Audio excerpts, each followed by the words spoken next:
पत्नी डिंपल पर टिप्पणी करने वाली ऋचा राजपूत को अखिलेश ने किया माफ। जेल के सवाल पर बोले, बीजेपी नेता को जेल भेजने की नहीं, हिंदी सुधारने की जरूरत। बीजेपी नेता ऋचा राजपूत ने की थी डिंपल यादव पर अभद्र टिप्पणी। भारतीय जनता पार्टी को आज हिंदी दिवस पर अपनी भाषा को बदल देना चाहिए, भाषा को डेमोक्रेटिक बनाना चाहिए और भारतीय जनता पार्टी को किसी के पीछे खड़े होकर के वॉर करने की आवश्यकता नहीं है, उन्हें शिखंडियों की जरूरत नहीं होनी चाहिए। समाजवादी पार्टी के सोशल मीडिया अकाउंट के और ट्विटर के मुख्य कर्ता धर्ता मनीष अग्रवाल की गिरफ्तारी के बाद बीजेपी और सपा में लगातार वाल पलटवार जारी है। इस बीच बीजेपी युवा मोर्चा की नेता ऋचा राजपूत ने डिंपल यादव और बेटी अदिति यादव को लेकर अभद्र टिप्पणी की, जिसके बाद प्रदेश अध्यक्ष नरेश उत्तम पटेल ने ऋचा राजपूत के खिलाफ मुकदमा दर्ज करा दिया। इस बीच कन्नौज पहुंचे अखिलेश यादव ने ऋचा राजपूत को लेकर बड़ी बात कही है।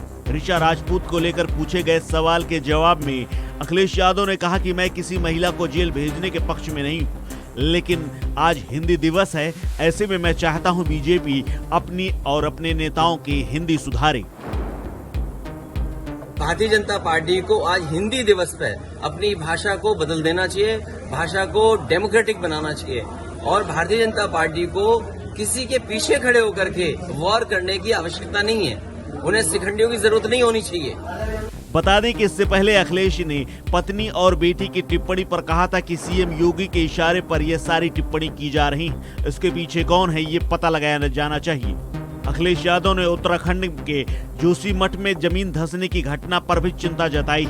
अखिलेश यादव ने कहा कि उत्तराखंड के जोशीमठ में जो हो रहा है वो चिंता का विषय है। इमारतों में दरारें हो रही हैं और जमीन फट रही है, तो समझ लेना चाहिए कि कहीं न कहीं इंसान ने कुछ चीजों को नजरअंदाज किया है।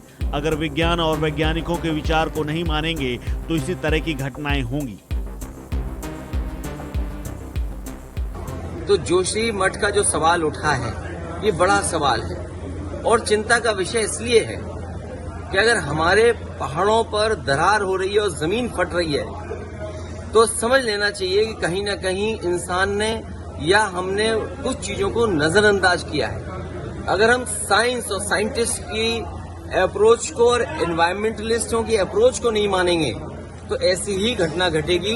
हमें उम्मीद है कि सरकार एक्सपर्ट्स का, एनवायरमेंटलिस्ट का, उनका जानकारी का सहयोग लेगी और वहां के लोगों की जो संभव मदद हो वो मदद करे, उनका जो नुकसान हुआ है उसकी सरकार भरपाई करे। इस खबर में फिलहाल इतना ही। अपडेट्स के लिए बने रहिए वन इंडिया हिंदी के साथ।